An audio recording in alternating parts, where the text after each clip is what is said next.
नमस्कार।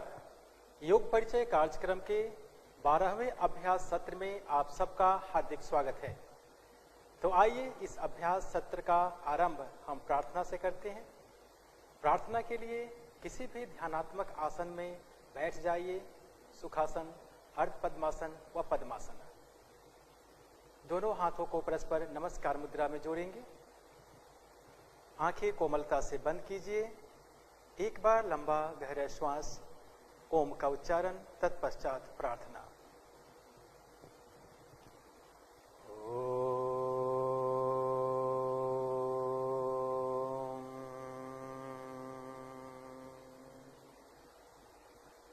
सहना भवतु सहनौ भुनक्तु सह वीर्यं करवावहै तेजस्विनावधीतमस्तु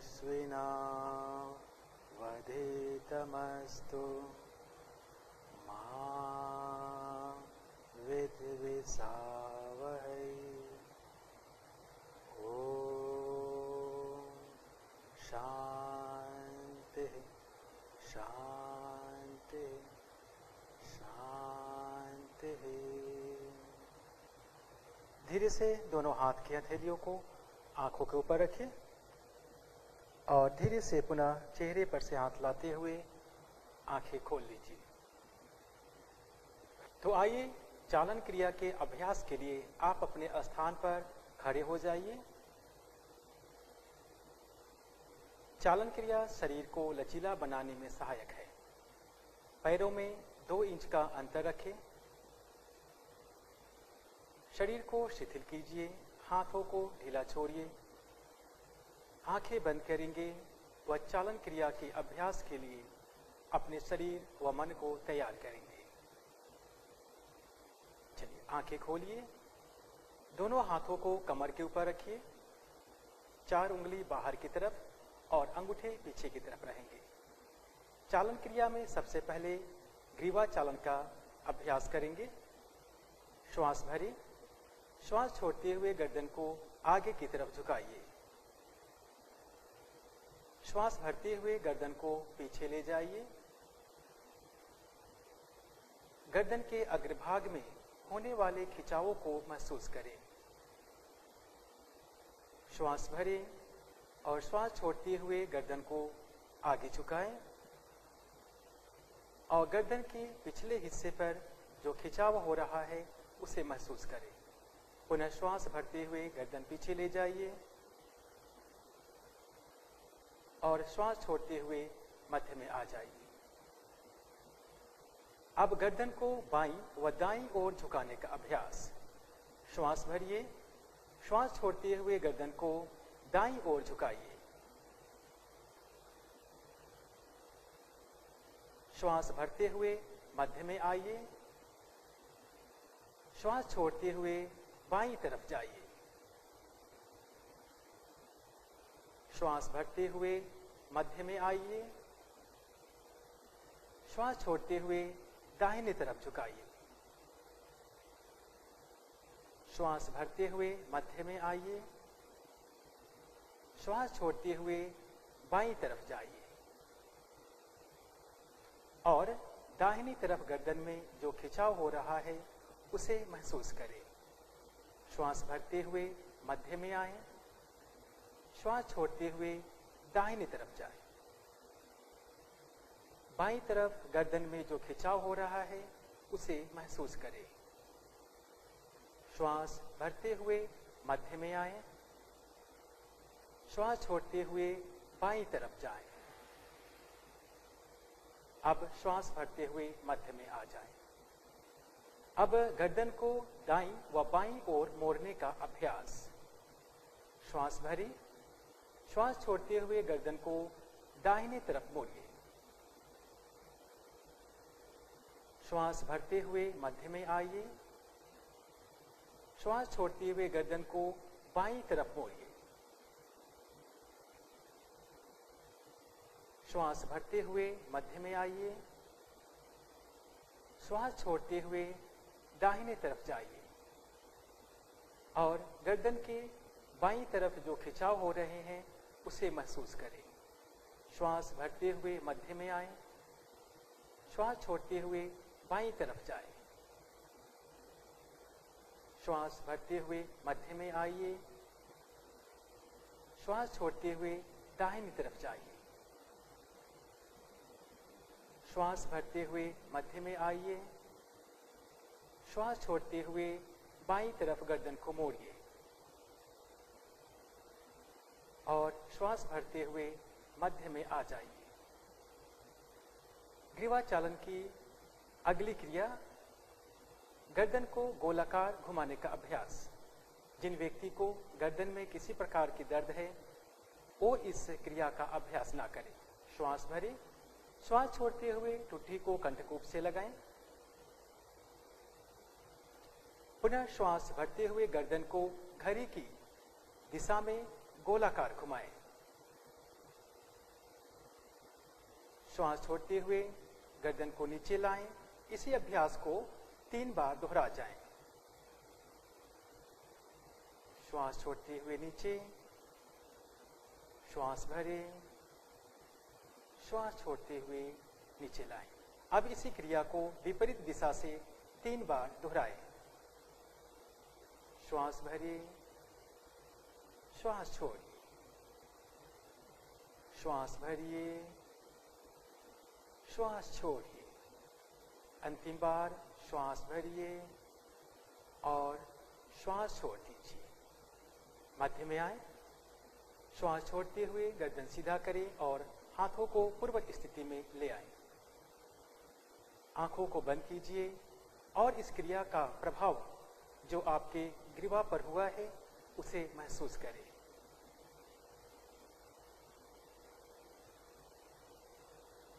धीरे से आंखें खोलिए। चालन क्रिया में अगला अभ्यास स्कंद संचालन का। पैरों में 2 इंच के अंतर यथासंभव बने रहेंगे। श्वास भरते हुए दोनों भुजाओं को बगल से उठाइए और बाजू को कान से स्पर्श करने का प्रयास करें। ध्यान रखें हथेलियों का रुख बाहर की तरफ होंगे। श्वास छोड़ते हुए नीचे की तरफ लाएं। पुनः श्वास भरते हुए बाजू को ऊपर ले जाइए।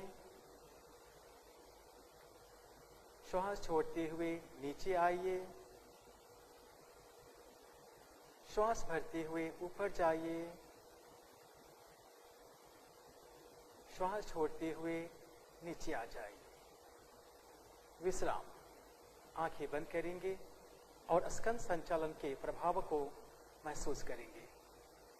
जिन व्यक्ति को फ्रोजन शोल्डर या ऐसे इस प्रकार की समस्या हो वो इस क्रिया का अभ्यास सावधानी पूर्वक करें। धीरे से आंखें खोलिए। पैरों में 2 इंच का अंतर यथासंभव बने रहेंगे। अगला क्रिया स्कंद चक्र। स्कंद चक्र के लिए श्वास भरते हुए दोनों बाजुओं को बगल से उठाएं। हथेलियों को पलट दीजिए और दोनों हाथ की उंगलियों को श्वास छोड़ते हुए अपने कंधे पर रखें। आगे से दोनों हाथ की कोहनियों को मिलाएं। श्वास भरते हुए गर्दन को गोलाकार घुमाइए। श्वास भरिए, श्वास छोड़ते हुए नीचे आइए। इसी क्रिया को 2 बार और दोहरा जाइए। श्वास भरें, श्वास छोड़िए, श्वास भरिए, श्वास छोड़िए। अब इसको विपरीत दिशा में करें। श्वास छोड़ते हुए ऊपर जाएं, श्वास भरते हुए मिलाएं केहनी को। पुनः 2 बार।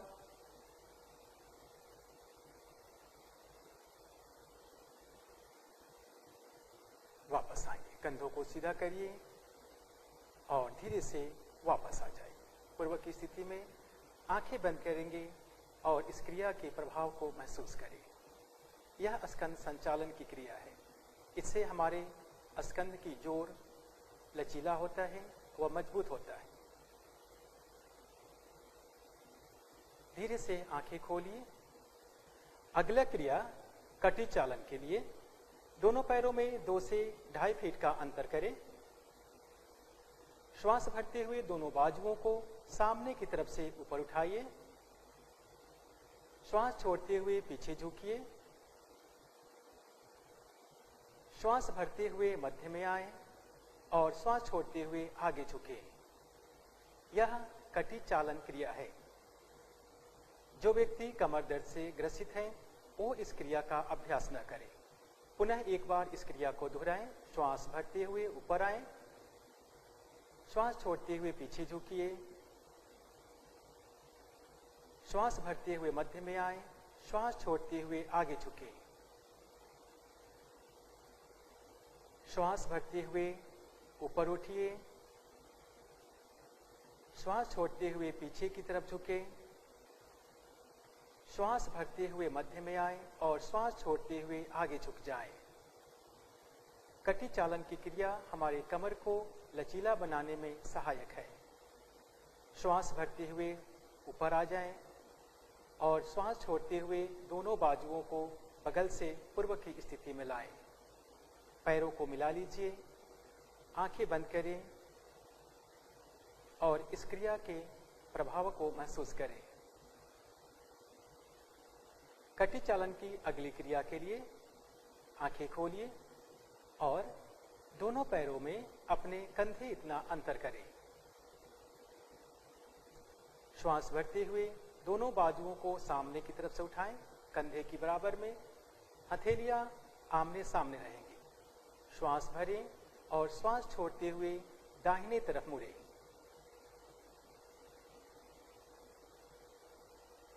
श्वास भरते हुए मध्य में आइए, श्वास छोड़ते हुए बाईं तरफ जाइए। श्वास भरते हुए मध्य में आए, श्वास छोड़ते समय दाहिनी तरफ जाएं। श्वास भरते हुए मध्य में आइए, श्वास छोड़ते हुए बाईं तरफ जाइए। श्वास भरते हुए मध्य में आइए, श्वास छोड़ते हुए दाईं तरफ जाइए।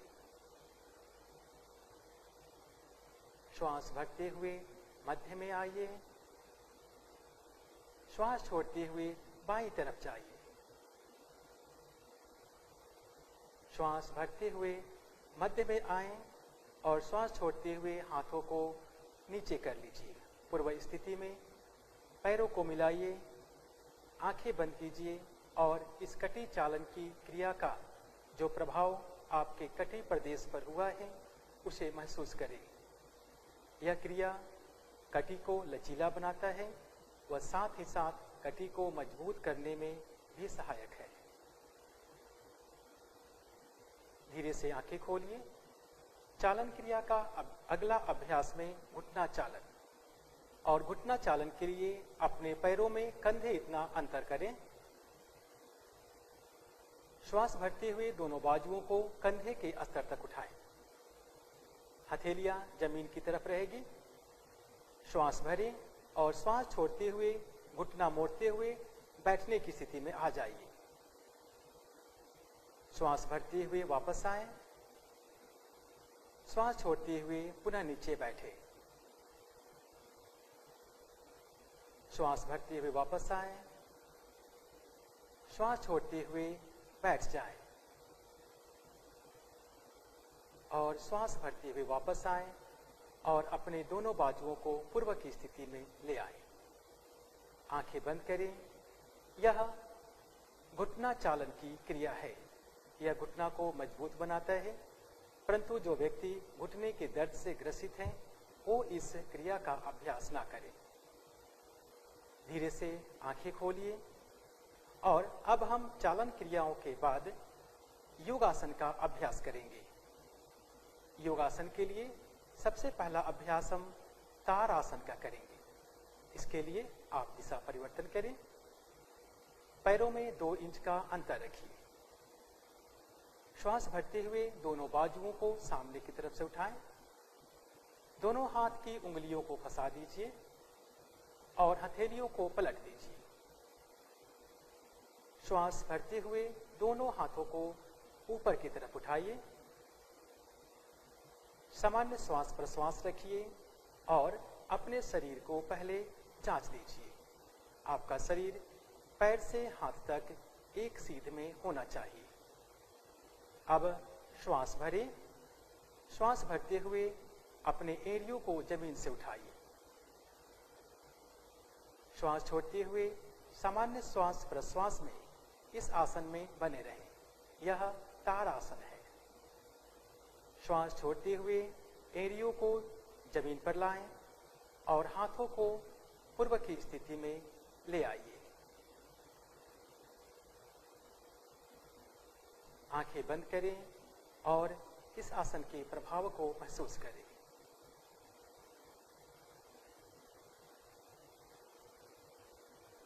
अगला अभ्यास वृक्षासन। वृक्षासन के लिए दिशा परिवर्तन करें। दृष्टि को सामने एक जगह पर एकाग्र करें। दाहिने पैर को मोड़ते हुए दाहिने पैर के तलवों को अपने बाईं पैर के जंघा के रूट में रखें। श्वास भरते हुए दोनों बाजुओं को बगल से ऊपर की तरफ उठाएं। हाथों को पटेल पलट दीजिए और नमस्कार मुद्रा धारण कीजिए। यह वृक्षासन की स्थिति है। यह मन को एकाग्र करने व संतुलित आसन में एक प्रमुख आसन माना गया है। पुनः श्वास छोड़ते हुए अपने हाथों को और पैरों को वापस लाएं।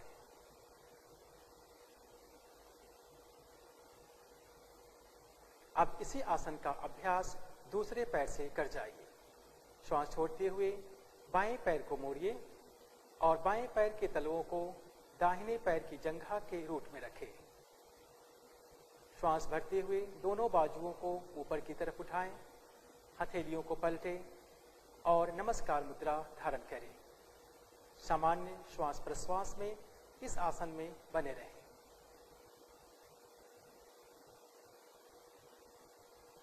श्वास छोड़ते हुए धीरे से अपने बाजुओं को और पैरों को वापस लाएं।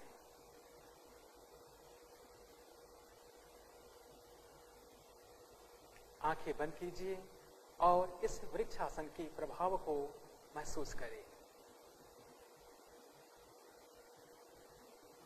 धीरे से आंखें खोलिए। अगला आसन का अभ्यास करेंगे पाद हस्तासन। पाद हस्तासन के लिए दिशा परिवर्तन करें। पैरों में 2 इंच का अंतर बनाए रखें। श्वास भरते हुए दोनों हाथों को सामने की तरफ से ऊपर उठाएं। शरीर को खिंचाव दें और श्वास छोड़ते हुए कमर से आगे की तरफ झुकिए। हथेलियों को जमीन से स्पर्श करें और पुनः एक बार अपने हथेलियों को अपने पैर के अगल बगल में रखने का प्रयास करें।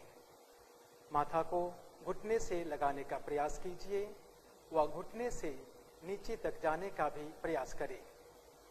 यदि आप पूर्व प्रैक्टिस कर रहे हैं तो प्रथम अवस्था में हमें पूर्ण अभ्यास नहीं करना है। इस स्थिति में बने रहें। श्वास की गति सामान्य रहेगी। श्वास भरते हुए अपने बाजुओं को ऊपर की तरफ उठाएं। धीरे धीरे ऊपर की तरफ आएं और श्वास छोड़ते हुए बगल से अपने बाजुओं को पूर्व स्थिति में लाएं और विश्राम करें। पाद हस्तासन कमर को लचीला बनाता है, साथ ही हमारे मस्तिष्क में रक्त प्रवाह को संचालित करने में सहायक है। अगला अभ्यास अर्ध चक्रासन। अर्ध चक्रासन के लिए अपने हाथों को कमर पर रखिए। श्वास भरते हुए अपने गर्दन व कमर को पीछे की तरफ झुकाएं। कोहनियों को समानांतर करें। श्वास छोड़ते हुए सामान्य श्वास प्रश्वास में इस आसन में बने रहें। श्वास भरते हुए गर्दन व कमर को सीधा करें। श्वास छोड़ते हुए अपने हाथों को पूर्व की स्थिति में ले आइए। आंखें बंद कीजिए और इस आसन के प्रभाव को अपने कमर पे महसूस करें। यह आसन हमारी श्वसन क्षमता को बढ़ाता है। धीरे से आंखें खोलिए। अगला अभ्यास त्रिकोणासन है। त्रिकोणासन के लिए दिशा परिवर्तन करें। अपने पैरों में 3 से 3.5 फीट तक का अंतर कीजिए। श्वास भरते हुए दोनों बाजुओं को बगल से ऊपर की तरफ उठाएं, कंधे के समानांतर।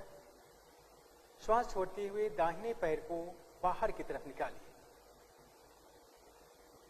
पुनः श्वास छोड़ते हुए दाहिने साइड झुक जाइए और दाहिने हाथ की उंगली को बाएं पैर के पास रखने का प्रयास करें और गर्दन को घुमाते हुए अपने बाएं हाथ की मध्यमा उंगली को देखने का प्रयास करें। श्वास भरते हुए वापस आइए। श्वास छोड़ते हुए दाहिने पंजे को अंदर करें और बाएं पंजे को बाहर करें। इसी आसन का अभ्यास आप दूसरी दिशा से करेंगे। श्वास छोड़ते हुए बाईं तरफ झुक जाइए और गर्दन को घुमाते हुए दाहिने हाथ की मध्यमा उंगली को देखने का प्रयास करें। त्रिकोणासन यह वक्षस्थल व कमर के लिए एक महत्वपूर्ण आसन है। श्वास भरते हुए गर्दन को सीधा करें।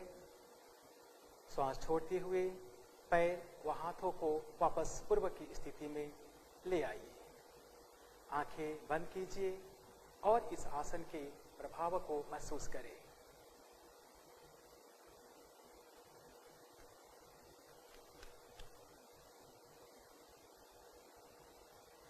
धीरे से आंखें खोलिए। खड़े होने वाले आसनों के बाद अब हम बैठने वाले आसनों का अभ्यास करेंगे। इसके लिए आप अपने स्थान पर बैठ जाइए। पैरों को सामने की तरफ करें। बैठने वाले आसन में सर्वप्रथम विश्राम आसन का अभ्यास करेंगे। दोनों पैरों में कुछ इंच का अंतर करें। हाथों को कमर के पीछे रखिए। श्वास भरते हुए गर्दन को पीछे की तरफ ले जाएं। श्वास छोड़ें व सामान्य श्वास प्रश्वास में इस आसन में बने रहें। यह विश्राम आसन की स्थिति है।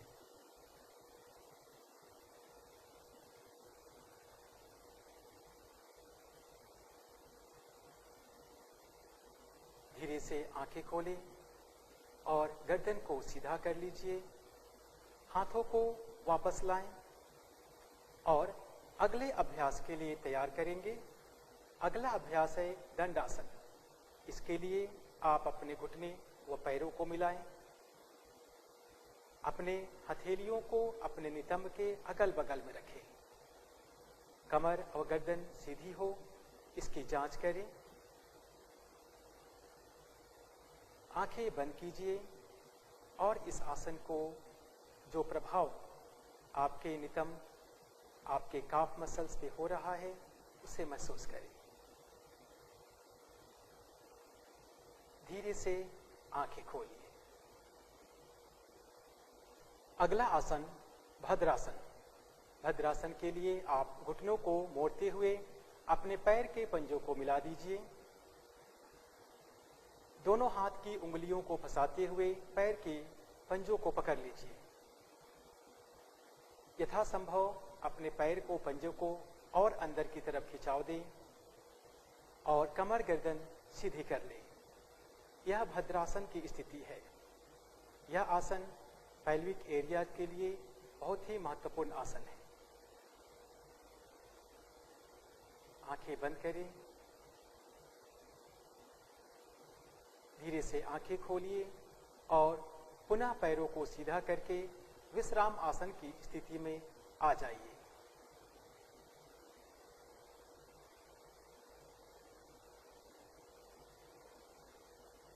पुनः एक बार आंखें खोलें, वापस आएं और अगले आसन के लिए तैयार करें।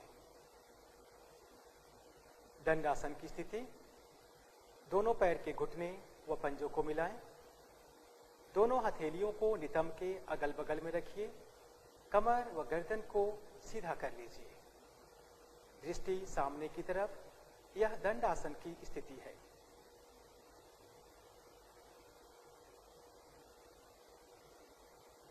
आंखें खोलें।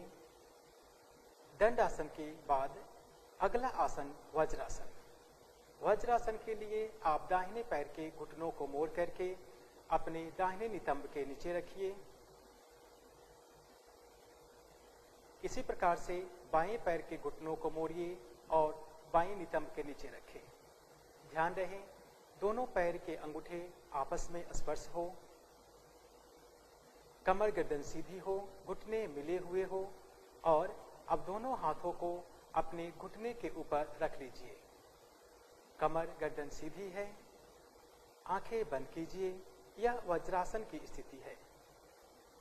जो व्यक्ति घुटने के दर्द अर्थराइटिस से ग्रसित है वो इस आसन का अभ्यास ना करे। यह आसन हमारे घुटनों को मजबूती प्रदान करता है व साथ ही साथ हमारे पाचन तंत्र के लिए बहुत ही सहायक आसन है। आंखें खोलेंगे।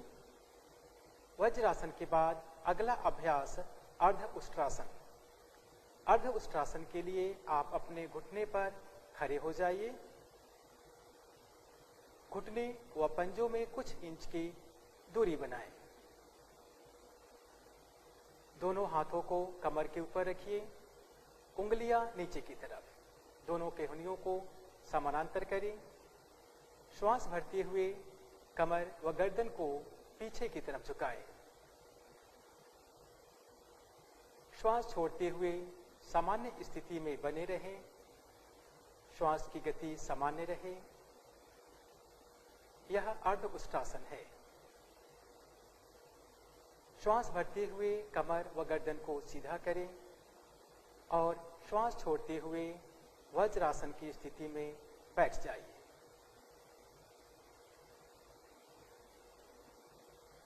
अगला अभ्यास उष्ट्रासन। उष्ट्रासन के लिए पुनः एक बार आप अपने घुटने पर खड़े हो जाइए। घुटने व पंजों में कुछ इंच की अंतर बनाए रखें।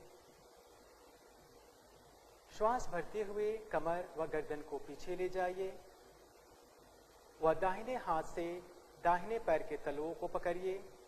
बाएं हाथ से बाएं पैर के तलुओं को पकड़िए और कमर को धीरे धीरे आगे की तरफ खिंचाव दें। गर्दन को ढीला छोड़िए, कंधों को ढीला छोड़िए। किसी प्रकार की तनाव इस आसन में ना हो, इसका जांच करें। उष्ट्रासन, उष्ट्र के समान इसमें आकृति बनती है, इसलिए यह उष्ट्रासन है। यह कमर को लचीला बनाता है, साथ ही हमारे वक्ष प्रदेश के लिए एक महत्वपूर्ण आसन है। श्वसन क्षमता को मजबूती प्रदान करने में भी सहायक है। श्वास भरते हुए कमर व गर्दन को सीधा करें और श्वास छोड़ते हुए वज्रासन में बैठ जाइए। आंखें बंद कीजिए और इस आसन के प्रभाव को महसूस करें। धीरे से आंखें खोलिए और अगला आसन शशक आसन। शशक आसन के लिए दोनों घुटनों में कुछ इंच की अंतर बनाएं। हथेलियों को जमीन पर रखें।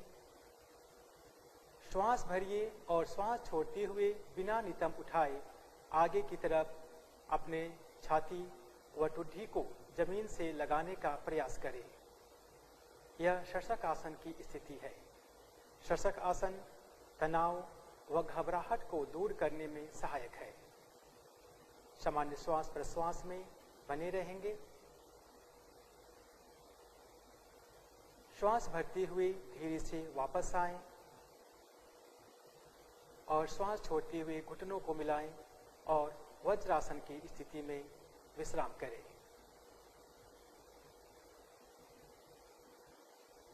धीरे से आंखें खोलिए। शशक आसन के बाद अगला अभ्यास वक्रासन के लिए आप अपने पैरों को दंड आसन की स्थिति में लाएं।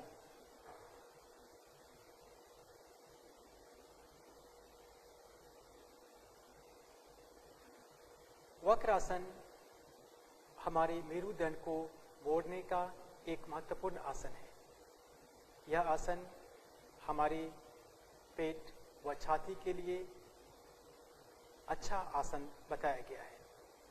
तो वक्रासन के लिए दाहिने पैर को घुटने को मोड़ते हुए दाहिने पैर के तलवों को बाएं पैर के घुटने के पास रखिए। दाहिने हाथ को कमर से पीछे रखें। अब बाएं हाथ से दाहिने पैर के घुटनों को लपेटते हुए बाएं हाथ की हथेली को दाहिने पैर के पंजे के पास रखिए, अथवा आप दाहिने पैर के पंजे को पकड़ लीजिए। श्वास छोड़ते हुए कंधे व गर्दन को तरफ घुमाइए। सामान्य श्वास प्रश्वास में इस आसन में बने रहे। यह आसन मधुमेह को संतुलित करने में सहायता प्रदान करता है। श्वास छोड़ते हुए गर्दन को वापस लाएं, बाएं हाथ को वापस लाएं और दाहिने पैर को सीधा कर लीजिए। अब इस आसन को दूसरी तरफ से दोहराएंगे।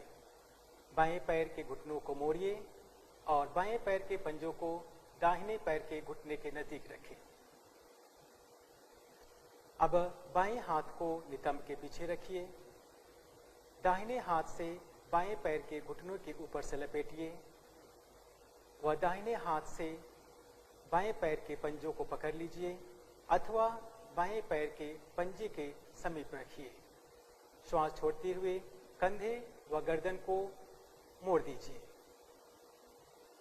यह वक्रासन की स्थिति है। यह आसन रीढ़ की हड्डी को लचीला बनाता है व साथ ही मधुमेह को नियंत्रित करने में सहायक है। श्वास छोड़ते हुए गर्दन को सीधा करें, हथेलियों को सीधा करें और हाथों को भी सीधा करके बाएं पैर के घुटनों को सीधा कर दीजिए और विश्राम आसन की स्थिति में आ जाइए।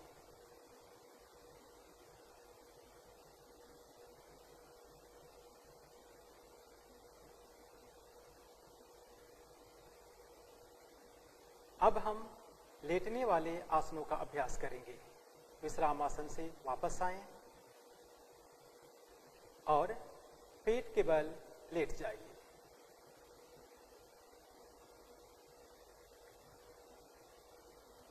दोनों पैरों में कुछ इंच का दूरी बनाएं। पैर की उंगलियां बाहर की तरफ, एरिया सामने की तरफ रहेगी। बाएं हाथ की हथेली पर दाहिने हाथ की हथेली को रखिए और गर्दन को दाएं या बाईं तरफ रख दीजिए। आंखें बंद कीजिए और विश्राम करिए। पेट के बल लेटने वाले आसनों में सर्वप्रथम मकर आसन का अभ्यास। यह हमारे मन को एकाग्र करता है और शरीर को विश्रांति प्रदान करने में सहायक है। अगला अभ्यास भुजंग आसन।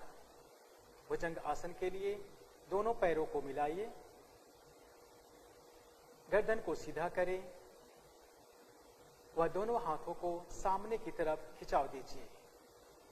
ठुड्डी जमीन पर लगाइए, श्वास भरिए और खिंचाव दीजिए। श्वास छोड़ते हुए थैली को वक्ष स्थल के समीप लाएं।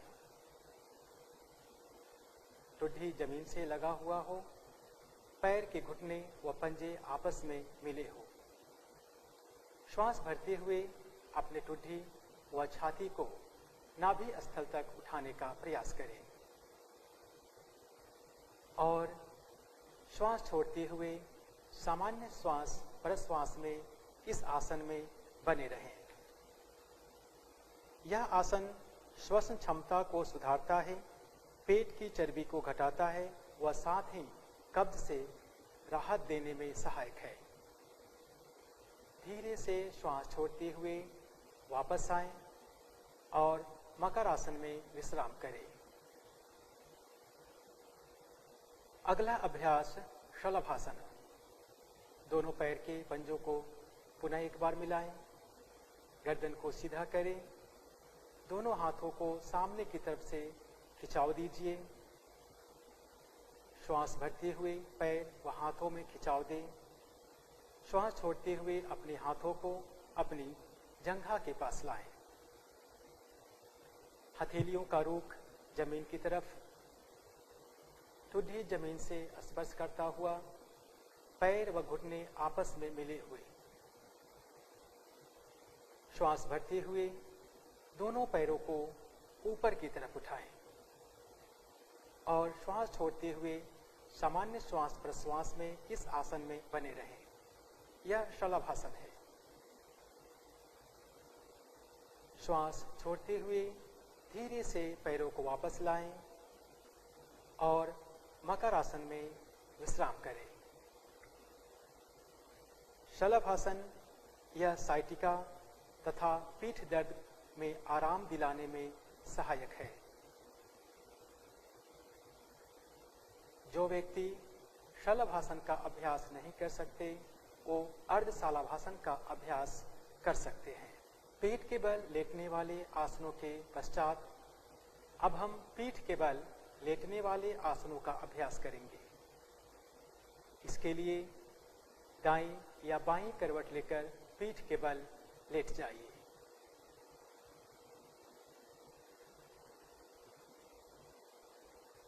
पैरों में कुछ इंच की अंतर करें। हथेलियों का रुख आसमान की तरफ, हथेलियां शरीर से कुछ इंच की दूरी पर। शरीर ढीला करें व श्वास के प्रति सजग रहें। आंखें कोमलता से बंद कीजिए। यह शवासन की स्थिति है। अगला अभ्यास सेतुबंध आसन। सेतुबंध आसन के लिए दोनों पैरों को मोड़ लीजिए और दोनों पैरों को नितंब के पास लाएं। हाथों से पैर के टखने को पकड़िए। श्वास भरते हुए अपने नितंब को ऊपर की तरफ उठाइए और सामान्य श्वास प्रश्वास में इस आसन में बने रहे। इस आसन की आकृति फूल के समान होती है, इसलिए इसे सेतुबंध आसन कहा गया है। यह आसन अवसाद को रोकने में बहुत ही सहायक है। श्वास छोड़ते हुए नितंब को नीचे लाएं, पैरों को सीधा करें और शवासन में विश्राम करें।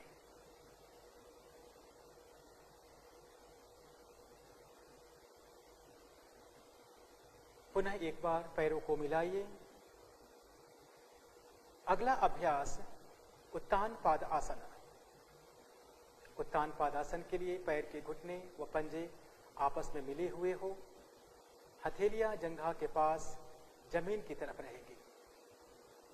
श्वास भरते हुए बिना घुटने को मोड़े हुए अपने पैर को 30 डिग्री के कोण तक ऊपर उठाइए और सामान्य श्वास प्रश्वास में बने रहे। यह आसन श्वसन क्षमता को सुधारने में सहायक है। श्वास छोड़ते हुए धीरे से पैरों को वापस लाएं और शवासन में विश्राम करें। पुनः पैरों को मिलाइए, आंखें खोलिए। अगला अभ्यास अर्ध हलासन।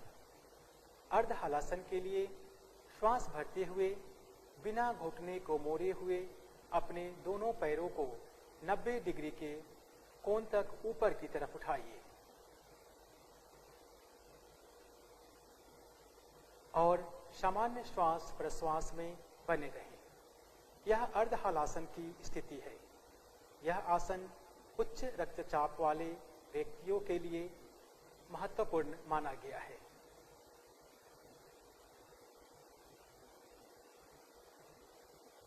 अब श्वास छोड़ते हुए धीरे धीरे पैरों को वापस लाएं। ध्यान रहे आपका घुटना ना मुड़े, सिर ऊपर की तरफ ना उठे। शवासन में विश्राम करें। पैरों को मिलाइए, आंखें खोलिए। अगला अभ्यास पवन मुक्तासन। श्वास भरते हुए दोनों पैरों को 90 डिग्री के कोण तक ऊपर उठाइए। श्वास छोड़ते हुए घुटनों को मोड़िए और वक्षस्थल के समीप लाइए। दोनों हाथ की उंगलियों को फंसाते हुए अपने घुटनों पर दबाव दीजिए और घुटनों को वक्षस्थल के समीप लाने का प्रयास करें। अब श्वास छोड़ते हुए गर्दन को ऊपर की तरफ उठाएं। ठुड्डी व नाक को अपने दोनों घुटनों के बीच में रखने का प्रयास करें। यह पवन मुक्तासन की स्थिति है। श्वास छोड़ते हुए सिर और पैरों को वापस लाइए और विश्राम करिए।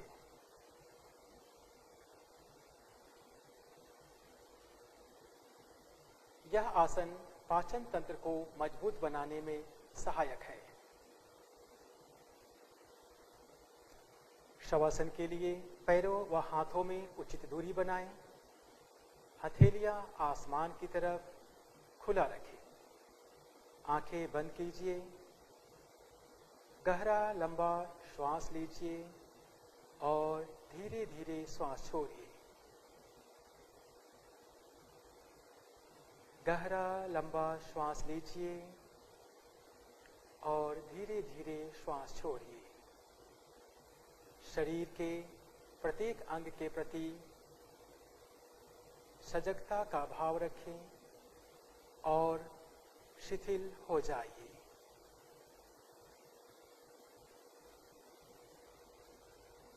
शरीर के प्रति सजगता बनी रहे।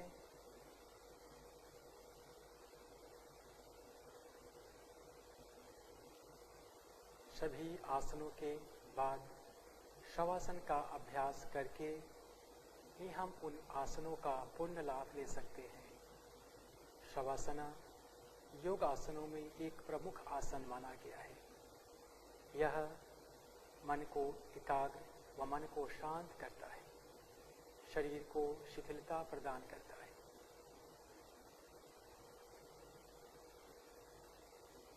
अब पैर की उंगलियों व हाथ की उंगलियों में हलचल करें। बाईं या दाईं करवट लेकर उठ करके बैठ जाइए।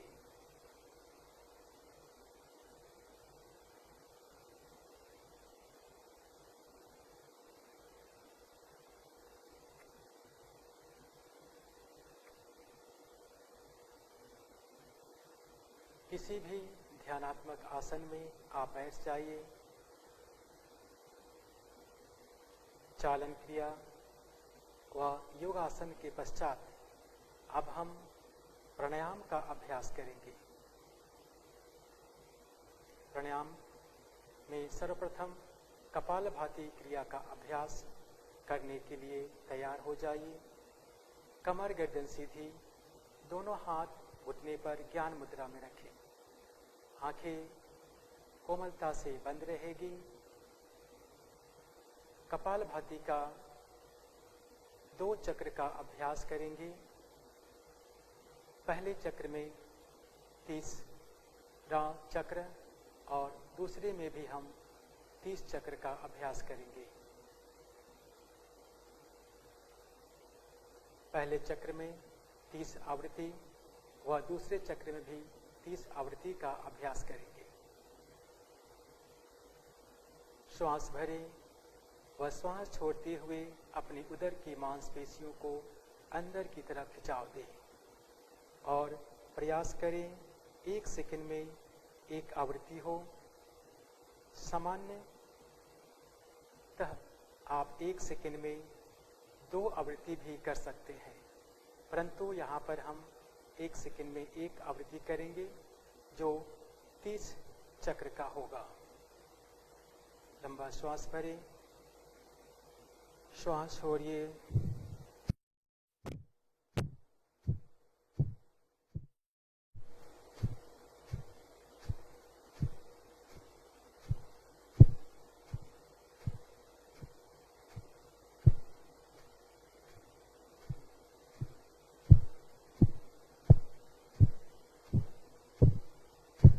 लंबा श्वास छोड़िए और विश्राम कीजिए।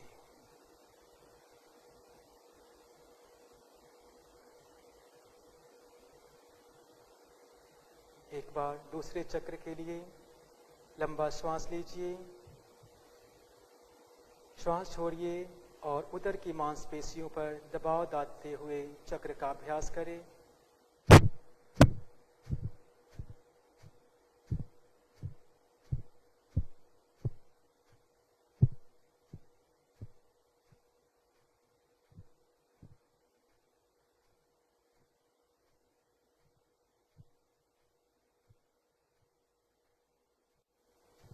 श्वास छोड़िए और विश्राम कीजिए। यह कपालभाति की 2 चक्र का अभ्यास किया, एक चक्र में 30 आवृत्ति। कपालभाति श्वसन अंग के कार्यों को सुधारने में सहायक है। वह यह कफ विकारों को दूर करने में भी सहायक है।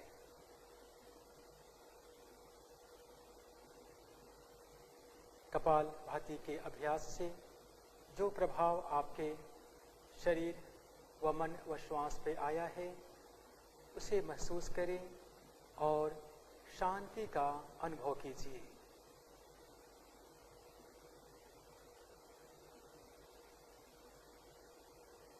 कपालभाति के बाद अगला अभ्यास करेंगे अनुलोम विलोम प्राणायाम का अभ्यास।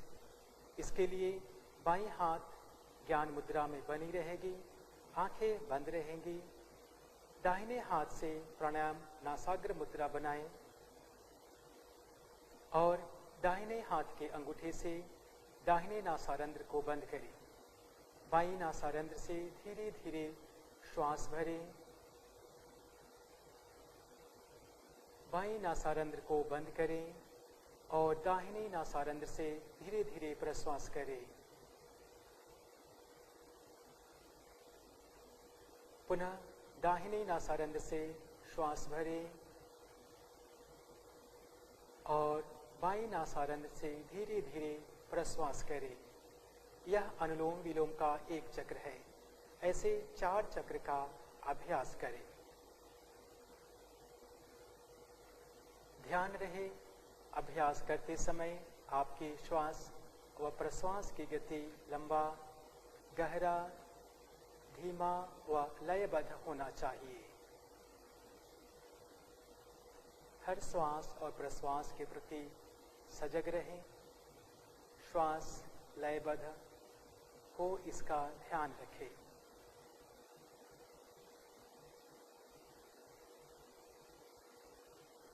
श्वास धीमी, गहरी व लयबद्ध हो, यह बहुत ही महत्वपूर्ण है। कभी तेज गति या कभी मध्यम गति से श्वास प्रश्वास ना करें। अनुलोम विलोम प्राणायाम रोग प्रतिरोधक क्षमता को बढ़ाता है व मन को एकाग्रता बढ़ाने में सहायक है।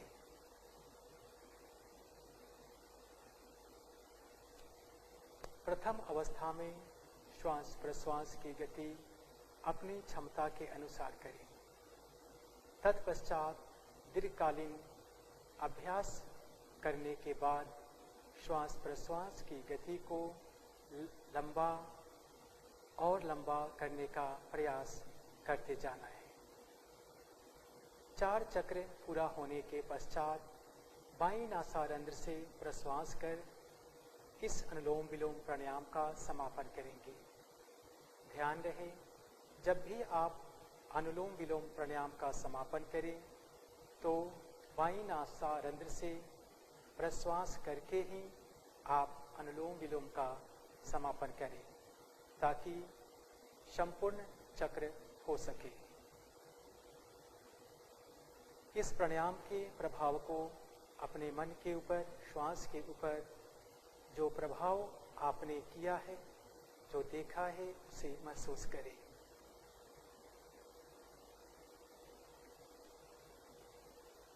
अनुलोम विलोम प्राणायाम के बाद अब हम शीतली प्राणायाम का अभ्यास करेंगे। शीतली प्राणायाम मन की एकाग्रता को बढ़ाता है व साथ ही उच्च रक्तचाप वाले व्यक्तियों के लिए यह लाभदायक प्राणायाम है। इसके लिए आप अपनी जिह्वा को धकेलते हुए बाहर की तरफ निकालें। वह एक ट्यूब नुमा नलिका बनाएं और जिह्वा से ही धीरे धीरे लयबद्ध श्वास भरें। जिह्वा को अंदर करें और नासारंध्र से प्रश्वास करें। यह शीतली प्राणायाम का एक चक्र हुआ। ऐसे 4 चक्र का अभ्यास अपनी क्षमता के अनुसार कर जाइए। शीतली प्राणायाम करते समय ध्यान रखना है यह शुद्ध वातावरण, शुद्ध वायु में ही होना चाहिए। ऐसे जगह पर ना करें जहां पर नुकसान हो। कफ या अस्थमा से जनित व्यक्ति इस प्राणायाम का अभ्यास ना करे। यह प्राणायाम मन की एकाग्रता को बढ़ाता है व साथ ही उच्च रक्तचाप वाले व्यक्तियों के लिए भी लाभदायक है।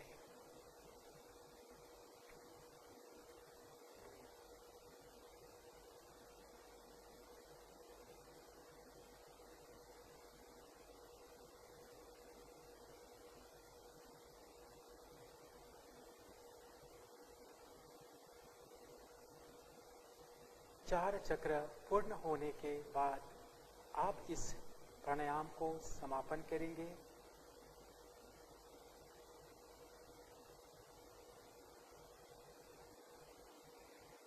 इस प्राणायाम के प्रभाव को अपने शरीर व मन के ऊपर देखने का प्रयास करें। अगला प्राणायाम भ्रामरी। पहले हम बिना सन्मुखी मुद्रा के भ्रामरी प्राणायाम का अभ्यास करेंगे। हाथ ज्ञान मुद्रा में यथासंभव बने रहेंगे। कमर गर्दन सीधी रहेगी। नासारंध्र से धीमा लंबा व लयबद्ध श्वास भरें व श्वास छोड़ते हुए भ्रमर के समान मकार ध्वनि का गुंजन करें।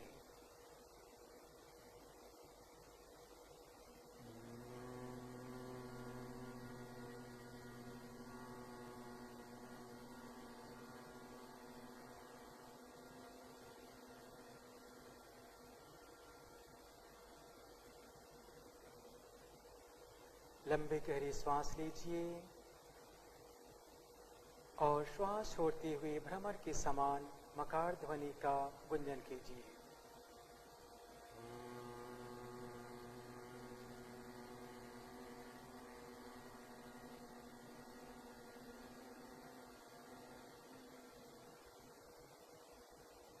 श्वास भरिए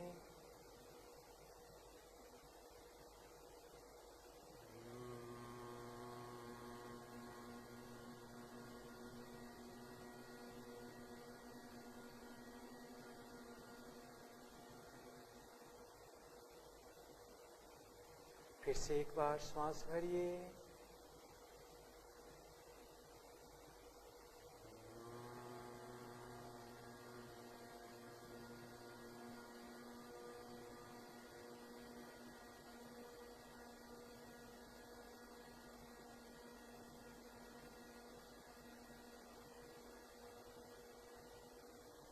अंतिम बार एक बार और कर जाइए। श्वास भरिए, लंबा श्वास भरिए।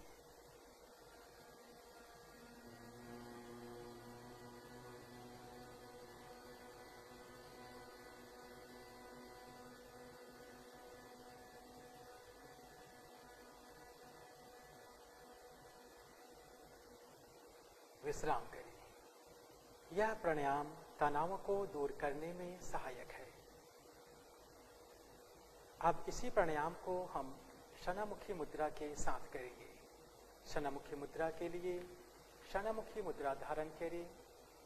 अंगूठे से दोनों कर्ण को बंद करें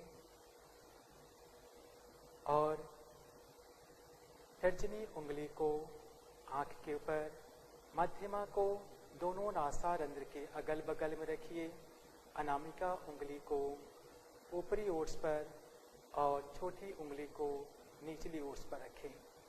पुनः श्वास भरें और श्वास छोड़ते हुए मकार ध्वनि का गुंजन करें।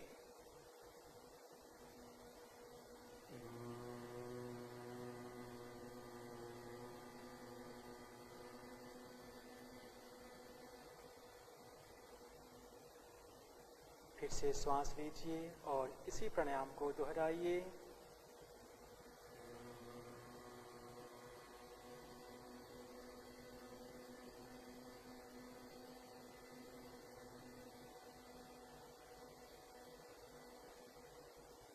फिर गहरी श्वास लीजिए।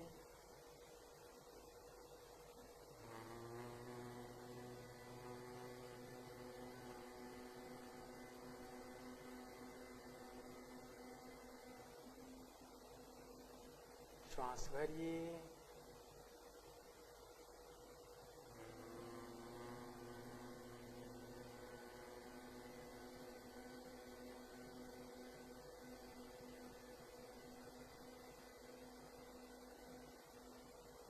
अंतिम बार एक बार पुनः करें इसी प्राणायाम को।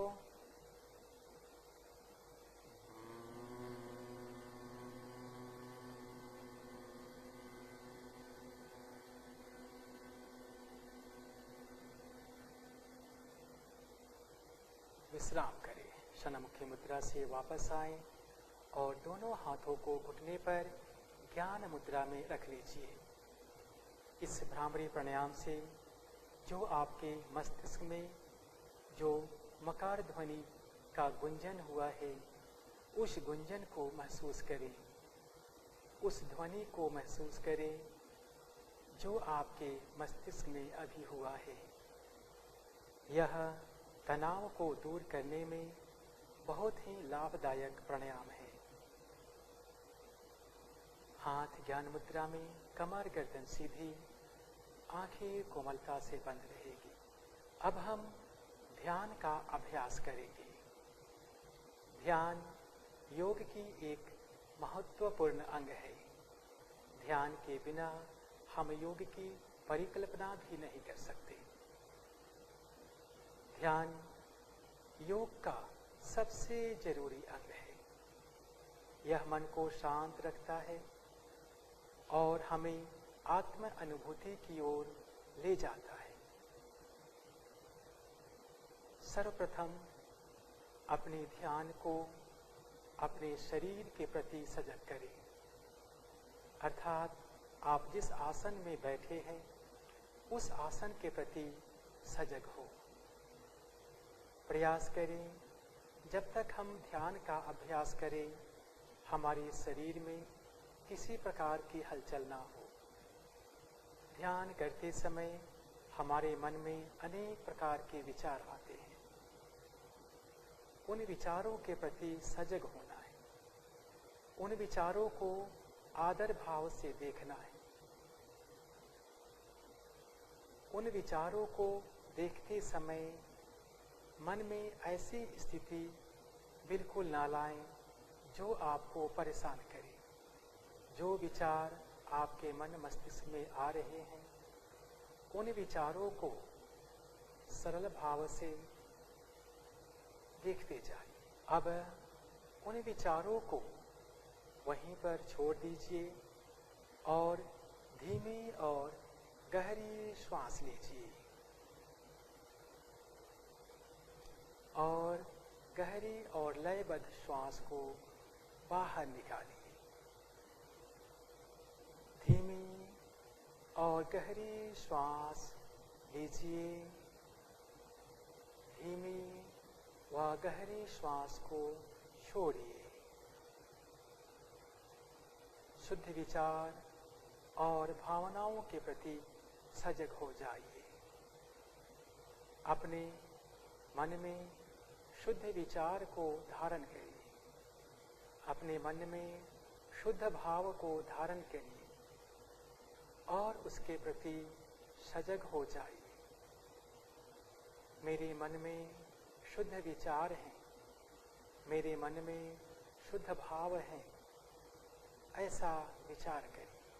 अपने पूरे ध्यान को अपने श्वास प्रश्वास के प्रति सजग करें।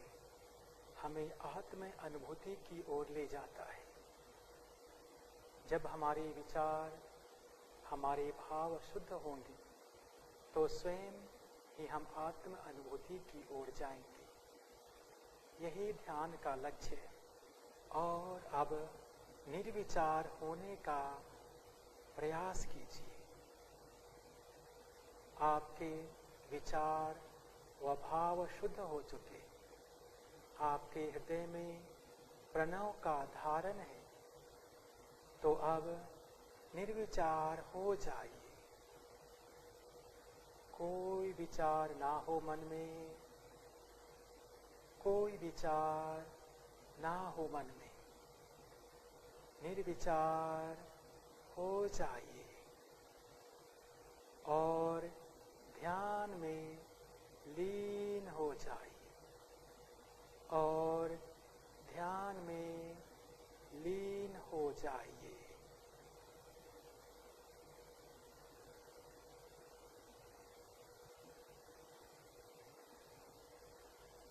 अब सामान्य श्वास प्रश्वास के प्रति अपने ध्यान को केंद्रित कीजिए और मन ही मन संकल्प धारण कीजिए। हमें अपने मन को हमेशा संतुलित रखना है, इसमें ही हमारा आत्म विकास समाया है। मैं स्वयं के प्रति, कुटुंब के प्रति, कार्य, समाज और विश्व के प्रति शांति, आनंद और स्वास्थ्य के प्रचार के लिए बद्ध हूँ। मैं मानव मूल्यों का पालन करने के लिए प्रतिबद्ध हूँ और देश के विकास के लिए समर्पित हूँ एवं इन कठिन परिस्थितियों में भी हमें एकजुट होकर रहना है।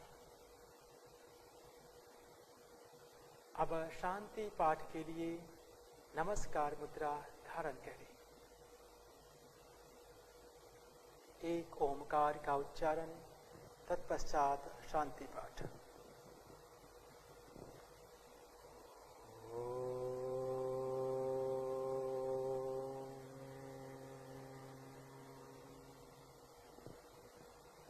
सर्वे भवन्तु सुखिनः, सर्वे सन्तु निरामयाः, सर्वे भद्राणि पश्यन्तु, मा कश्चित् दुःखभाग् भवेत्, मा कश्चित् दुःखभाग् भवेत्। ओम शांति शांति शांति। धीरे से दोनों हथेलियों को अपनी आंखों के ऊपर रखें और समय लेते हुए धीरे से अपने हथेलियों को वापस लाएं और आंखें खोल लीजिए। आज की इस अभ्यास सत्र को यहीं पर समाप्त करते हैं। धन्यवाद।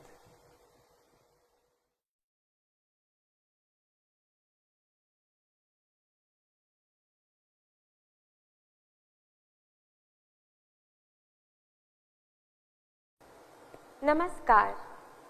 योग परिचय कार्यक्रम के 12वें दिवस के व्याख्यान सत्र में आप सभी का हार्दिक स्वागत है। व्याख्यान सत्र का आरंभ हम प्रार्थना के साथ करेंगे। आंखों को कोमलता से बंद करें। दोनों हाथ नमस्कार मुद्रा में। लंबा गहरा श्वास लें।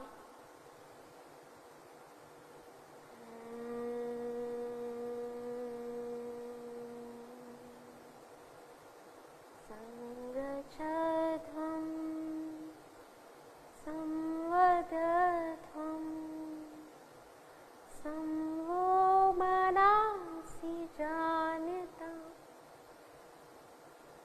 संगच्छध्वं संवदध्वं संवो मनांसि जानता। देवाभागं यथा पूर्वे संजानाना उपासते। संजानाना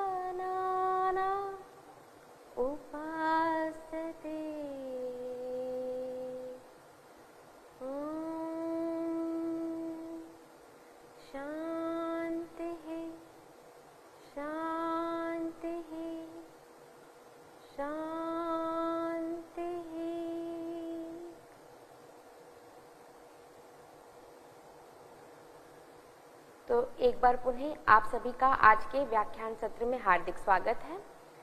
आज का हमारा विषय है स्वास्थ्य एवं कल्याण के लिए यौगिक जीवन शैली के सिद्धांत। ये हमारे योग परिचय कार्यक्रम के अंतिम दिवस यानी 12वें दिवस का व्याख्यान सत्र है।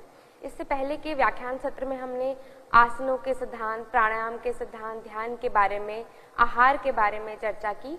तो आज हम जानेंगे कि स्वास्थ्य और कल्याण के लिए यौगिक जीवन शैली के क्या सिद्धांत हैं और इसका क्या महत्व है हमारे जीवन में। तो सबसे पहले जानते हैं कि स्वास्थ्य क्या है। तो विश्व स्वास्थ्य संगठन के अनुसार स्वास्थ्य केवल रोग ना होना ही नहीं है कि आपके शरीर में कोई रोग नहीं है। इसका मतलब ये नहीं है कि आप हेल्दी हैं। अगर आप शारीरिक, मानसिक और सामाजिक तीनों रूप से खुशहाली की स्थिति में हैं, कि आपके शरीर में कोई रोग भी नहीं है, आप मानसिक और सामाजिक रूप से भी स्वस्थ हैं अगर, तभी हम कह सकते हैं कि आप स्वस्थ हैं, अदरवाइज आप स्वस्थ नहीं हैं। अब अगर हम आयुर्वेद की बात करें तो आयुर्वेद में जो स्वास्थ्य की परिभाषा है वो बहुत अच्छे से डिफाइन की गई है। आयुर्वेद के अनुसार सम दोष समाग्नि सम धातु मल क्रिया प्रसन्न आत्म इंद्रिय मना स्वस्थ इति विधीयते, यानी कि जब आपके दोष वात पित्त कफ जो है वो समावस्था में हो, यानी कि वात ज्यादा नहीं हो, पित्त भी ज्यादा नहीं हो, बैलेंस हो, कफ भी शरीर में बैलेंस हो, अधिक ना हो, और समाग्नि जो अग्नि है शरीर में पाचनादि आदि वो भी समावस्था में हो, अधिक ना हो, कम ना हो, मंदाग्नि की स्थिति ना हो, और जो सप्त धातुएं हैं जो रस, रक्त, मांस, मेद, अस्थि, मज्जा, शुक्र वो भी समावस्था में हो, मल क्रिया शरीर की प्रॉपर्ली हो रही हो, एक्सक्रीशन प्रोसेस प्रॉपर हो रहा हो, निष्कासन जो हमारे शरीर में अपशिष्ट पदार्थ हैं उनका प्रॉपर्ली हो रहा हो, और सबसे इम्पोर्टेंट है कि आपका जो आत्मा, इंद्रिय और मन है वो प्रसन्न हो, यानी आत्मिक रूप से आप संतुष्ट हो। इंद्रियां जो है वो आपकी बाहर की तरफ ज्यादा भटक ना रही हो। अगर बाहर की तरफ भटकेंगी तो प्रसन्न नहीं होंगी, क्योंकि अभी कभी उन्हें कुछ चाहिए होगा, कभी उन्हें कुछ चाहिए होगा, और मन से भी आप प्रसन्न हो तो ही हम कह सकते हैं कि आप स्वस्थ हैं। यानी कि अगर हम बात करें आयुर्वेद की तो उन्होंने बहुत ही अच्छे से डिफाइन किया कि शरीर में दोष भी आपके जो है वो समान अवस्था में, आपका कॉन्स्टिट्यूशन जो है वो बैलेंस्ड हो, और आपका डाइजेशन प्रॉपर हो, आपकी जो कॉम्पोजिशन है बॉडी की सब धातु है वो भी समावस्था में, एक्सक्रीशन प्रॉपरली हो रहा हो, और सारे ही प्रोसेसेस शरीर के ठीक से हो रहे हों, और आप आत्म इंद्रिय मन से प्रसन्न हो। यानी जब तक आप आत्म इंद्रिय मन से प्रसन्न नहीं है तो हम नहीं कह सकते कि आप स्वस्थ हैं आयुर्वेद के अनुसार।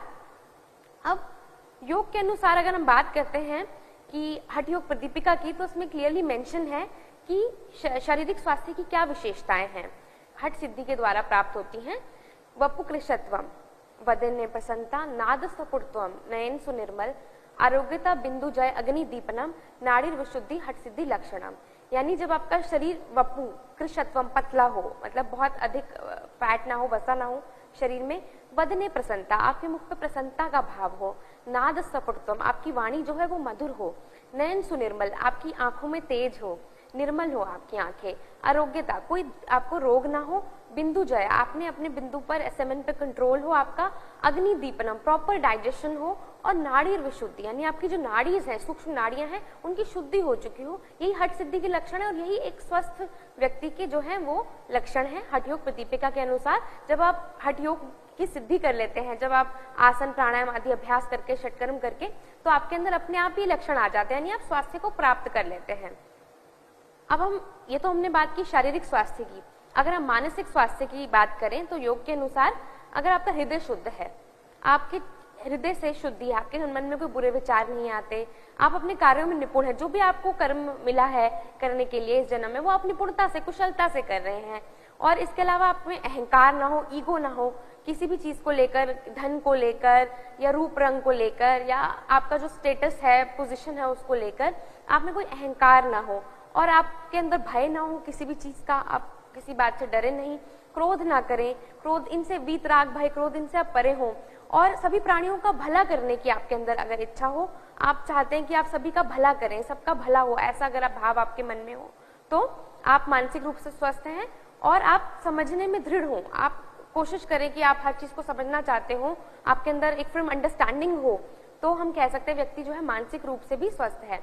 और अगर हम आध्यात्मिक स्वास्थ्य की बात करें, WHO भी अगर शारीरिक, मानसिक और सामाजिक के साथ आध्यात्मिक उसमें भी एक एंगल जो है ऐड किया गया है, तो अगर हम आध्यात्मिक स्वास्थ्य की बात करें तो वो योग के अनुसार उसकी क्या विशेषता है, व्यक्ति दान करने में तत्पर हो।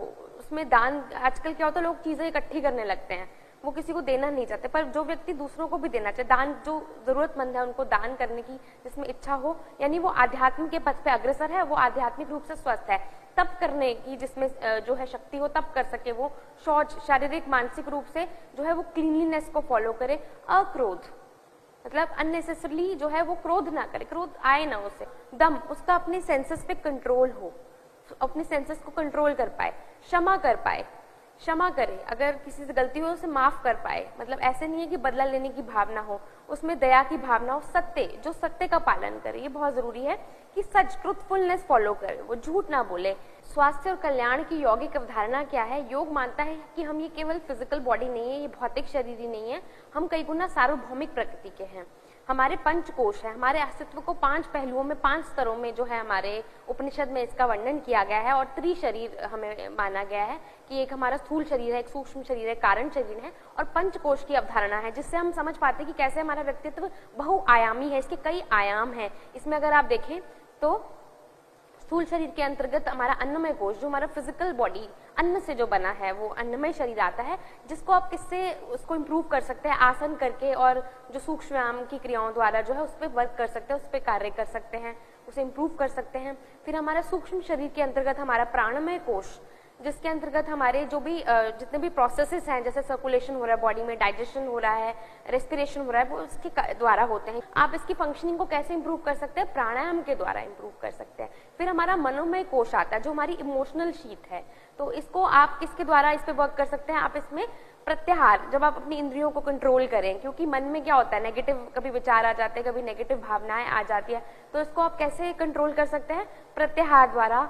और फिर आता है हमारा विज्ञानमय कोश। विज्ञानमय कोश जो है वो हमारी इंटेलेक्चुअल शीट है, उसके बाद नेक्स्ट लेयर है अंदर की तरफ, तो इसमें आप प्रत्याहार, धारणा और जो ध्यान का अभ्यास है उसके द्वारा आप इस पे वर्क कर सकते हैं। हमारा बौद्धिक कोश है, जिसमें आपकी डिसीजन मेकिंग एबिलिटी, आपकी एनालिसिस की जो आकलन क्षमता है, वो इसके अंतर्गत आती है।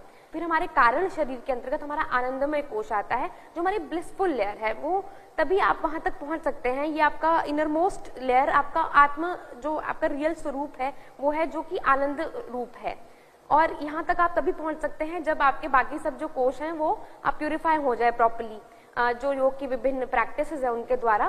तो योग वशिष्ठ में ऐसा मेंशन है कि जो आपके डिजीज है वो हमेशा मनोमय कोश के द्वारा ही जो है वहीं से शुरू होते हैं, फिर वो आपके प्राण के जो पंच प्राण है उनको इम्बैलेंस कर देते हैं, और होता क्या है, फिर आपके जो नाड़ियों में प्राण का प्रॉपर्ली प्रवाह नहीं हो पाता है, और वो अल्टीमेटली आपके अन्नमय शरीर को अफेक्ट करता है, और आपके शरीर में तरह तरह के रोग होते हैं। तो अगर आपको रोग को दूर करना है तो डायरेक्टली अन्नमय शरीर पे काम करने से नहीं होगा, आपको मनोमय शरीर पे भी कार्य करना पड़ेगा। तो इसके बाद हम बात करते हैं कैसे पंच प्राण की। जहां तक हमने प्राणमय कोश में बात की, तो प्राण, अपान, व्यान, समान, उदान, ये पंच प्राण है शरीर में, इनके अलग अलग लोकेशंस हैं। तो अगर हम बात करते हैं तो व्यान वायु पूरे शरीर में है, प्राण वायु आपके हृदय स्थान में है, और समान वायु जो है वो आपकी नेवल रीजन में, उदान वायु कंठ में, और अपान वायु जो है वो नाभि से नीचे लोअर एक्सक्रीटरी फंक्शंस के लिए रिस्पॉन्सिबल होती है। तो अगर आपकी there is some imbalance in your उदान वायु में, अगर कुछ इम्बैलेंस है तो कम्युनिकेशन रिलेटेड प्रॉब्लम हो सकती है। अगर व्यक्ति के प्राण वायु में अगर जो है इम्बैलेंस आ जाता है तो उसको श्वसन रिलेटेड, या क्योंकि इसका जो प्लेस है वो हार्ट है, इसका लोकेशन, तो उसको हार्ट रिलेटेड जो है प्रॉब्लम हो सकती है। समान वायु में इम्बैलेंस होने की वजह से डाइजेस्टिव इश्यूज आ सकते हैं, पर्सन की वर्किंग एबिलिटी में भी जो है इसका इफेक्ट पड़ता है, क्योंकि एनर्जी लेवल्स वहीं से रिलेटेड है, आपकी जो डाइजेशन एंड प्रोसेस जो है एसिमिलेशन उसके द्वारा। अगर समान वायु जो है तो वो आपके सर्कुलेशन, ब्लड सर्कुलेशन की हम बात करते हैं, या नर्व इम्पल्सेस के कंडक्शन की बात करते हैं, तो उसमें प्रॉब्लम आ जाती है वहाँ इम्बैलेंस हो। और अपान वायु में अगर इम्बैलेंस हो जाता है तो एक्सक्रीटरी प्रोसेसेस जो है शरीर के वो ठीक प्रकार से नहीं हो पाते हैं। फिर कल्याण के लिए, वेलनेस के लिए एक त्रिगुणों का संतुलन की बात की, कि जो हमारा शरीर है, जैसे कि आप सभी जानते हैं कि प्रकृति जो है वो त्रिगुणमयी है सांख्य के योग के अनुसार। सत्व, रजस और तमस, ये 3 गुण जो हैं ये प्रकृति के हैं, और जब वो पुरुष के साथ, पहले तो ये बैलेंस में रहते हैं, जब वो पुरुष के साथ मिलती है तो क्या होता है, इम्बैलेंस क्रिएट हो जाता है इनमें, और इससे जीव की उत्पत्ति होती है। तो होता क्या है कि कोई व्यक्ति जिसमें सत्व गुण अधिक होता है, किसी में रजोगुण अधिक हो जाता है, किसी में तमोगुण अधिक हो जाता है, तो इनको बैलेंस करने की बहुत जरूरत है। अगर आप चाहते हैं कि आपके अंदर स्वस्थ और जो कल्याण की भावना आपके अंदर आ जाए, कल्याण वेलनेस की फीलिंग आपके अंदर आए, उसको फील करने के लिए आपके जो त्रिगुण हैं वो बैलेंस्ड फॉर्म में होने चाहिए। हमारे चित्त की 5 अवस्थाएं मानी गई हैं, जिसमें कि आपकी क्षिप्त अवस्था, मूढ़ अवस्था, विक्षिप्त अवस्था, एकाग्र और निरुद्ध अवस्था आती है। तो उसमें हर अवस्था में जो होता है अलग अलग गुण जो हैं वो प्रधान होते हैं। तो एकाग्र और जो अवस्था है उसमें सत्व गुण अधिक है जैसे कि, तो आप उसको धीरे धीरे आप वहां तक पहुंच सकते हैं। और फिर जो निरुद्ध अवस्था होती है वो तो गुणातीत अवस्था है, वो बियॉन्ड द गुणास है। तो कल्याण के लिए और स्वास्थ्य के लिए आपके त्रिगुणों का बैलेंस होना चाहिए। तो हमें इन गुणों को बैलेंस करना है, हमें देखना है कि हमारे अंदर कौन सा गुण ज्यादा है और उसके अनुसार हमें जो है अपने ऊपर कार्य करना है। अगर हम योग में स्वास्थ्य की बात करें तो भगवत गीता में जो ये मेंशन है कि जो योग है वो समता है, समत्वम योग उच्यते, सिद्ध सिद्धो समभूत्वा समत्वम योग उच्यते। यानी सिद्धि हो असिद्धि हो, लाभ हो हानि हो, जय हो पराजय हो, कैसी भी स्थिति हो आपका मन जो है वो उसमें स्थिर हो, सभी में समान हो। तो यही समता जो है वो योग है। आपको कोई फर्क नहीं पड़ रहा है कि आप सक्सेसफुल हो रहे हैं या फेलियर आपको मिल रहा है, लाभ हो रहा है, हानि हो रही है, आपको पता है ये सब जो है ये मोमेंटरी है, ये सब चेंजिंग है, ये कभी भी चेंज हो सकता है, अनित्य है। तो उसमें आपके अंदर कोई चेंज ना आए। तो ये अगर आप स्थिति को प्राप्त कर लेते हैं तो आप स्वास्थ्य को प्राप्त कर सकते हैं। तो आपको इसकी तरफ अग्रसर होना चाहिए। और योग में कर्मसु कौशलम का भी जो है परिभाषा दी गई है श्री भगवत गीता में कि आप कर्मों में कुशलता ही योग है। अगर जो भी आपका कर्म है, जो भी आपकी रिस्पॉन्सिबिलिटी है, आप उसको कुशलता से कर रहे हैं। अब ये कर्मों में कुशलता आएगी कैसे? कर्मों में कुशलता आएगी निष्काम भाव से कर्म करके, कि आपका जो भी कर्म है वो आप उसे करें और फल की इच्छा ना करें। आप ये मत सोचिए कि मैं ये काम करूं तो मुझे ये मिल जाए, वो काम करूं तो वो मिल जाए। जो भी आपका कर्म है आप उसे निष्काम भाव से करें और उसके फल को जैसे आप ईश्वर पे अर्पित करते हैं, जैसे हम मंदिर जाते हैं तो भगवान को पुष्प अर्पित करते हैं, इसी प्रकार जो है आप सोचे कि मैंने अपना कर्म किया और ईश्वर को अर्पित कर दिया। अब जो फल की आप इच्छा नहीं रखेंगे तो जो भी आपको मिलेगा वो प्रसाद है। तो अपना सर्वश्रेष्ठ करें, फल की इच्छा ना करें। ये कर्म में अगर कुशलता ऐसी आ जाए तो यही योग है। अब योग में पंच क्लेश का जो है कॉन्सेप्ट है कि हम सभी जो है हमारे अंदर पंच क्लेश हैं। ये पंच क्लेश क्या है? अविद्या, अस्मिता, राग, द्वेष, अभिनिवेश। तो हम सभी का जन्म इन्हीं क्लेशों के साथ हुआ है। और ये क्लेश जो होते हैं जब वातावरण के साथ, जैसा कि कल भी हमने बात की थी, जब वातावरण के साथ ये क्लेश जो हैं वो मिल जाते हैं, हमारे में आधिक्य हो जाता है उनका, तो तरह तरह के मानसिक रोग जो होते हैं वो उत्पन्न होते हैं, चित्त वृत्तियों का निर्माण होता है इन्हीं से। जो हमारे पंच क्लेश है वो संरचनात्मक दोष है, इन्हें हम पूर्ण रूप से समाप्त नहीं कर सकते। हमारा जन्म इन्हीं के साथ हो, तो इनको हम वीक कर सकते हैं, इनको पूरी तरह से खत्म तो नहीं कर सकते हैं। किसके द्वारा? कल भी हमने बात की थी क्रिया योग की प्रैक्टिसेस के द्वारा, जिसमें कि तप, स्वाध्याय और ईश्वर प्रणिधान की बात आती है। तप करके, स्वाध्याय करके, यानी जो आपके स्पिरिचुअल स्क्रिप्चर्स होते हैं उनका अध्ययन करके, स्वयं को जानने की कोशिश करके, और ईश्वर प्रणिधान यानी सरेंडरिंग एटीट्यूड टुवर्ड्स गॉड, उसके द्वारा हम जो है इन क्लेशों को वीक कर सकते हैं। इसके लिए बहुत जरूरी है कि हम पहले यौगिक जीवन शैली अपनाएं। यौगिक जीवन शैली में बात आती है आहार, विहार, विचार और आचार की, कि हमारा आहार कैसा हो। जैसे कि हमारे हठयौगिक ग्रंथ में लिखा है हमारा भोजन कैसा होना चाहिए? सुस्निग्ध मधुराहार, चतुर्थांश विवर्जते, भुजते शिव संप्रीते, मिताहार सा उच्चते। हमारा भोजन होना चाहिए सुस्निग्ध, स्निग्ध होना चाहिए, मधुर होना चाहिए, उसका नेचुरल टेस्ट होना चाहिए। चतुर्थांश विवर्जते, 1/4 जो है हमें अपना हमेशा पेट खाली छोड़ देना चाहिए ताकि प्रॉपर्ली फूड डाइजेस्टेड हो, एयर की प्रॉपर मूवमेंट हो। भुजते शिव संप्रीते, हमें भोजन इस प्रकार लेना चाहिए जैसे हम भगवान शिव को अर्पित कर रहे हैं। इस प्रकार का हमारा आहार, और भगवत गीता में भी मेंशन है कि हमें सात्विक आहार लेना चाहिए। रस्या स्निग्धा स्थिरा हृदय, जो रसयुक्त हो, स्निग्ध हो, स्थिर, मन को स्थिर करने वाला हो, हृदय को भाने वाला हो, क्योंकि वो क्या बढ़ाता है? आयु, बल, सत्व, आरोग्य, सुख, प्रीति, विवर्धना। वो हमारी आयु बढ़ाता है, बल बढ़ाता है और सत्व बढ़ाता है, सुख प्रीति बढ़ाता है हमारे अंदर। इस प्रकार का हमें आहार लेना चाहिए। एक बार क्या हुआ कि एक व्यक्ति एक योगी के पास गया और उसने बोला कि मुझे मोक्ष का मार्ग बताएं, कि मोक्ष का क्या मार्ग है। तो उन्होंने उससे बोला कि ऐसा करो, तुम एक दिन का व्रत रखो, भोजन मत करो, कल आना। तो ठीक है, उसने व्रत रखा और वो अगले दिन आया।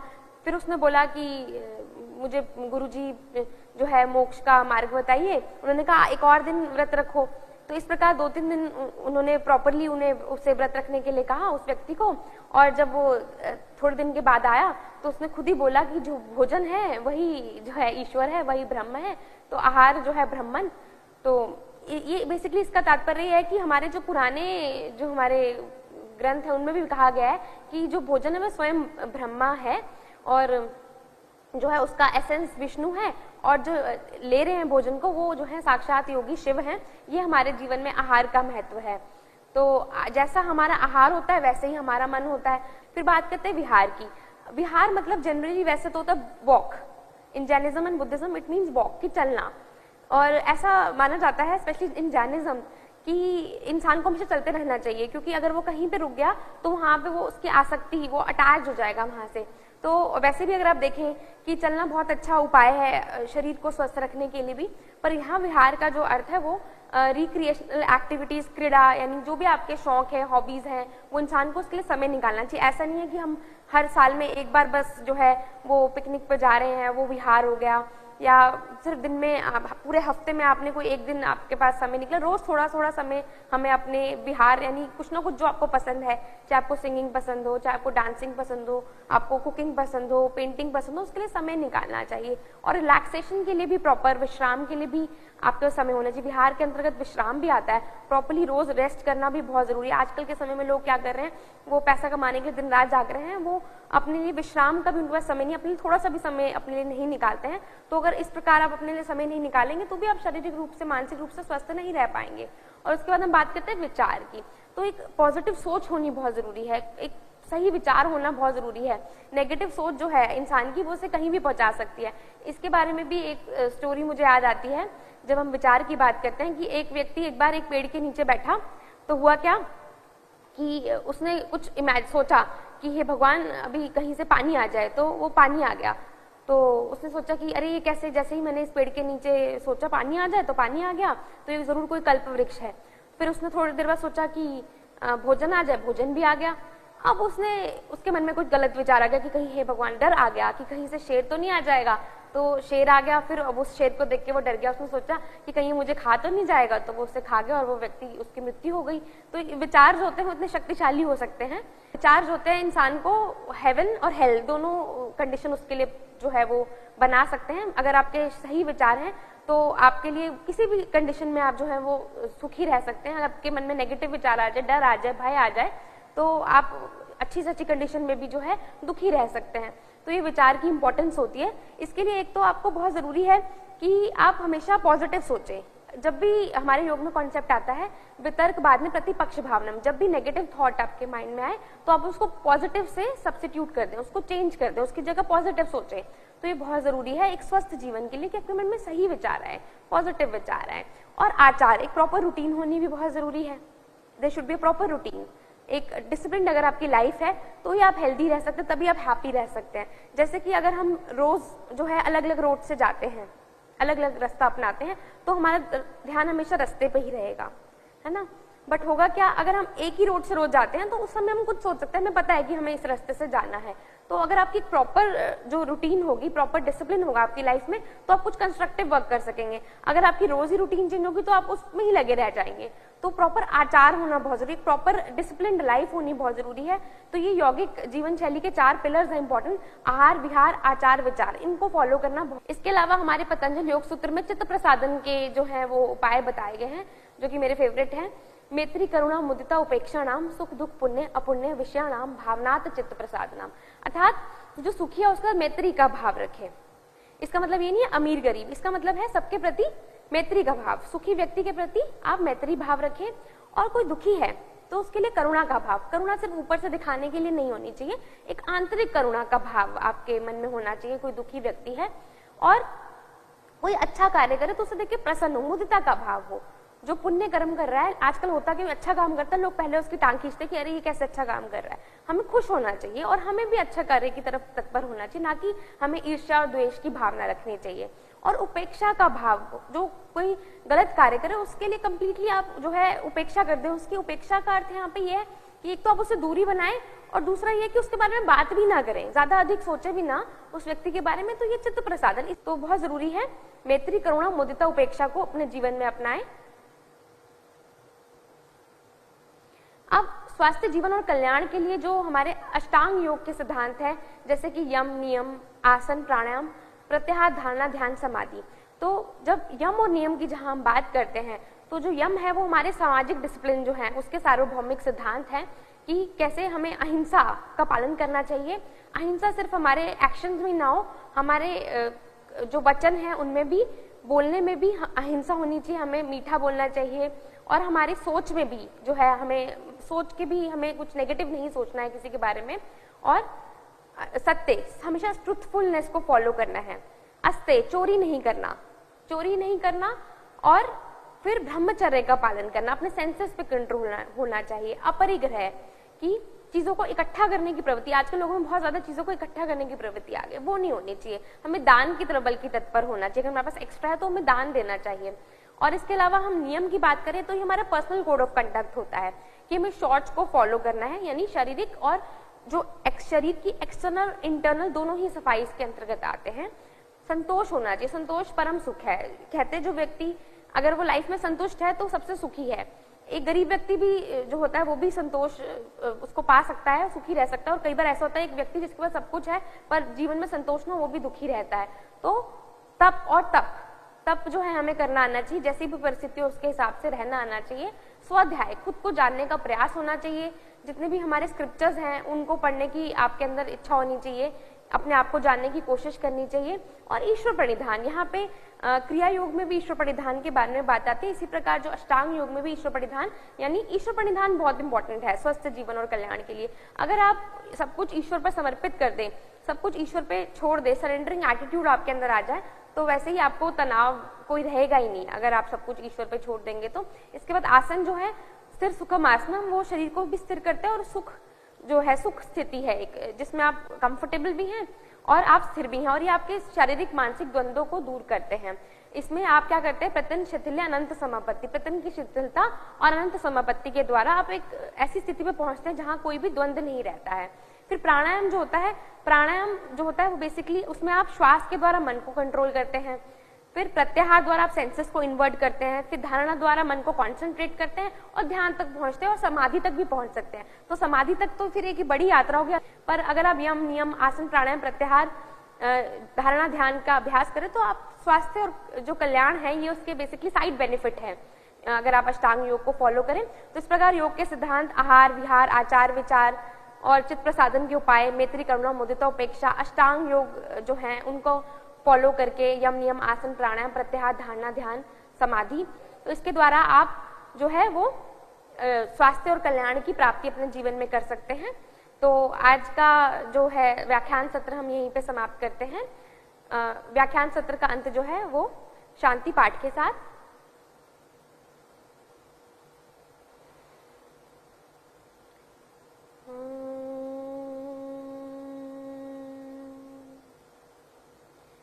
सर्वे भवन्तु सुखिनः, सर्वे सन्तु निरामयः, सर्वे भद्राणि पश्यन्तु, मा कश्चित् दुःखभाग् भवेत्, मा कश्चित् दुःखभाग् भवेत्, मा कश्चित् दुःखभाग् भवेत्। ॐ शान्तिः शान्तिः शान्तिः।